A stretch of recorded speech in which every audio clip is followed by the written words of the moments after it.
Welcome to Poland Daily News. I'm Nicholas Richardson. Exhausted and weakened after 10 days of hunger strike, farmers from the Orca Union ended their sitting at the Polish Parliament. Several of them were taken to hospital, while others received medical assistance in an ambulance. Despite the long protest, their only demand, a meeting with Prime Minister Donald Tusk, was not met. The government also refused to schedule a meeting with all the agricultural organisations. Although the head of government avoided the farmers, President Andrzej Duda did find time for them. The same corridor was where the farmers' protests lasted for 13 days. It was started by 11 farmers from different voivodeships who did not belong to any particular political party. They wanted a brief meeting with Prime Minister Donald Tusk to discuss the problems facing Polish agriculture. When they were ignored, they went on hunger strike on the 12th of May. Why did your political ally Donald Tusk fail to meet farmers? Mr. Donald Tusk spoke to farmers many times before. Previous meetings with the Prime Minister and members of the government had only been held with selected unions. The farmers wanted Donald Tusk to meet all organisations and talk to them about the impact of the European Union Green Deal and the uncontrolled flow of goods from Ukraine. You can't break a wall with your head. At least we won't be able to penetrate Mr. Tusk's wall. We know he won't meet us. He had a chance. There were 3 sessions of the same. Today is the 3rd one, and he left. President Andrzej Duda met farmers. The head of state managed to find a few minutes to talk to the protesters, but the Prime Minister did not. I believe that something will change politically. Thank you for agreeing to meet me. Prime Minister Donald Tusk regarded the farmers protesting in the Sejm as an unrepresentative group for talks on Polish agriculture. During the sessions, he avoided the corridors of the Sejm just to avoid meeting trade unions. He entered and left the Sejm through underground passages. Yesterday, when 2 starving people were taken to hospital and an ambulance was called for another, he dismissively wished them good health. I wish everyone good health. I do not believe it is worth risking your health for your own political demonstration. Donald Tusk has obligations regarding Brussels and Berlin. Therefore, what is he supposed to say to these people? To commit to anything, he needs Ursula von der Leyen's approval. Opposition MPs appealed to Prime Minister Donald Tusk to devote at least a dozen minutes to farmers. I am submitting a formal request for a 10-minute break so that the Prime Minister can find time to go to the farmers and talk to end this shameful hunger strike. To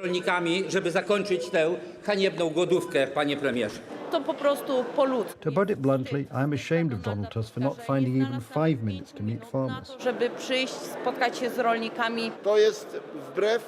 This is against humanity, not only against the interests of farmers, but against humanity.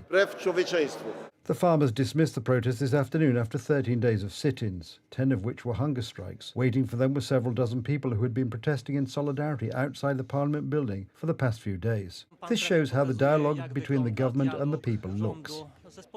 Farmers had a hunger strike in the Sejm, and on the floor below, a ruling coalition MP, Marcin Józefciuk, was having fun in a photo booth as part of the Museum Night events taking place across Poland. This is the Civic Coalition's empathy with the protesters. They show the contemptuous attitude of politicians of the ruling party towards the real problems of the Polish people. It's sad, but true. The weekly Gazeta Polska reports on the dismissal of General Jarosław Gromadzinski from the prestigious post of head of the Eurocorps. Military counterintelligence allegedly found evidence against the veteran Polish general who had the highest security clearance in NATO, which led to the loss of his prestigious position and a scandal. The question is, was the accusation political?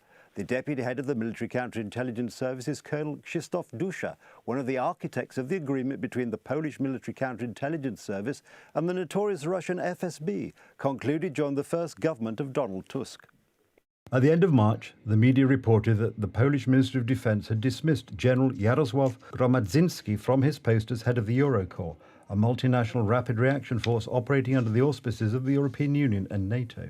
In the atmosphere of the espionage scandal, the media wrote about the investigation launched against the general by the military counterintelligence service and the suspension of his access to classified information. Gazeta Polska found out that the reason, at least formally, was completely different because the decision to dismiss him and the personal order of the head of the Ministry of National Defence do not refer to the investigation conducted by the military counterintelligence service against General Gromadzinski, but to the legitimate needs of the armed forces. General Gromadzinski, dismissed by the Ministry of National Defence, is a very experienced commander, a veteran of Polish military missions in Iraq, Syria and Afghanistan, the first commander of the 18th Mechanized Division formed in Siedlce. In June 2023, he took over the command of the Eurocorps, before being vetted by the services, both Polish and Allied. He had the highest access to classified NATO information. Such proceedings are initiated, and the very initiation of proceedings means de facto suspension of access to such classified information. Such cases go on for years, and in the end it turns out that there was no reason to revoke the security clearance. We recently asked the head of the Ministry of National Defence, Władysław Kosiniak-Kamysz, of the PSL about the case of General Gromadzinski. It is the task of the military counterintelligence service to clarify the case of General Gromadzinski. Nobody can decide here, but all steps required by law have been taken to clarify the case and find the truth. I await the results of this. The current head of the military counterintelligence service is General Jarosław Struzik, until recently the vice president of the Stratspoint Foundation, founded in 1927 by General of the Reserve Military Mirosław Różański. For years, a conflict between Różański, a former member of the Polish Communist Party, a retired military man and now a senator in Szymon Hołownia's Poland 2050, and General Gromadzinski has been an open secret. Różański came to the school in the darkest night of martial law in 1982, and Gromadzinski came to this school only after the fall of communism in 1990. I think this is one of the things that could explain the tensions between the generals. Moreover, the deputy head of military counterintelligence who controls General Gromadzinski is Colonel Krzysztof Dusza, one of the architects of the agreement between the Polish and Russian secret services during the previous government of Donald Tusk. Anyone who lowers the credibility of the Polish state abroad is acting to the detriment of Poland and therefore in the interests of Russia. To announce such a decision with such a justification is simply outrageous. In a normal country, such matters are dealt with quietly. The case of General Jarosław Gromadzinski is still unresolved, and since the end of March he himself has been at the disposal of the head of the Ministry of National Defence, who apparently has more important duties today. Not so long ago, Thomas Lis was one of Poland's leading journalists. Then he allegedly violated the physical and sexual integrity of his female colleagues. The women reported the crime, but the prosecution dropped the case because the statute of limitations had passed. Investigators, however, described examples of scandalous behaviour by the former editor-in-chief of Newsweek. Are wealthy celebrities really above justice? Edyta Hołdyńska explains. More allegations have surfaced against former Newsweek editor-in-chief Thomas Lis. A celebrity journalist is alleged to have harassed and made sexual comments to his subordinates and female employees. Did this happen, and how is it possible for such situations to occur in an environment that so loudly claims to be fighting for women's rights? I'm checking this today. You're a kind of journalistic aristocracy. Thomas Lis, a leading representative of the liberal left salons, is accused of violating the physical and sexual integrity of his employees. These are the findings of the public prosecutor's office. The former Newsweek boss is said to have touched one woman's hair. Another says he put his fingers through the holes in her trousers at thigh level. Thomas Lis has also allegedly followed one woman at a faster pace, grabbed her face, pushed her against the wall and kissed her as she tried to get away. Lis also tried to kiss another woman who managed to get out of the way. The third person complained about where Thomas Lis wanted his makeup done. In his bedroom. What these women say, they experience panic attacks and a sexist atmosphere at work. It's just an abstraction. The investigation was closed, in the part concerning the violation of physical integrity, due to the statute of limitations of the Act. Thomas Lis claims that this means that he has been exonerated. Internet users have already corrected the record. No triumphalism or satisfaction, more like a relief. The decision to drop my case is a moment of joy for my loved ones after 2 years of hell, and now it is clear that I was telling the truth all along.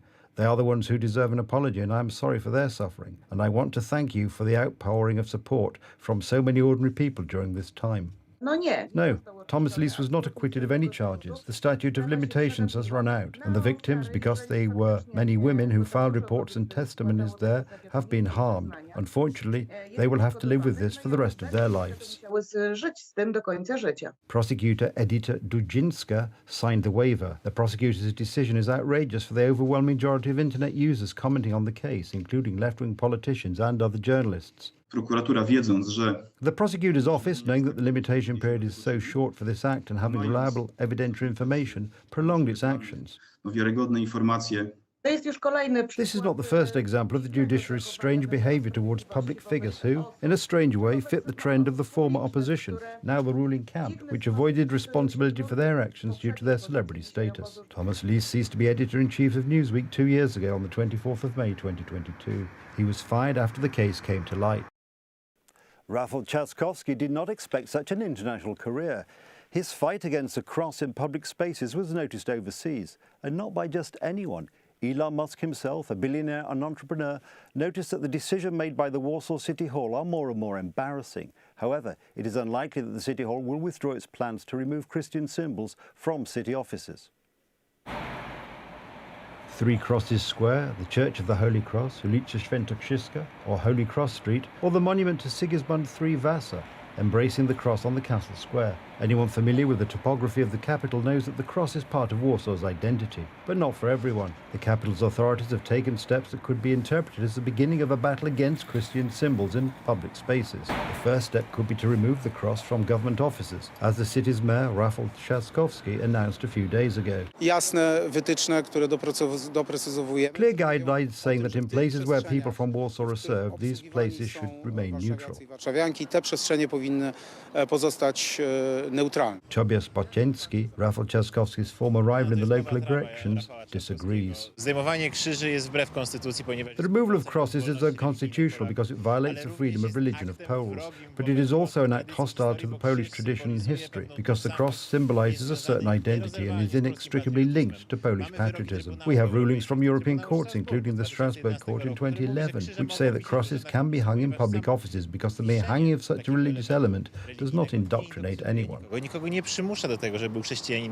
is no secret that Rafał Trzaskowski pursues a progressive agenda that contradicts Christian values. 4 years ago, he attended a meeting of the Bilderberg Group, a secretive association of globalists where the world's major political and economic challenges are discussed behind closed doors. Shortly before announcing the decision to remove the crosses from the offices, the president met Alex Soros, the son and heir apparent of billionaire George Soros. Soros co-funds left liberal parties in Central Europe.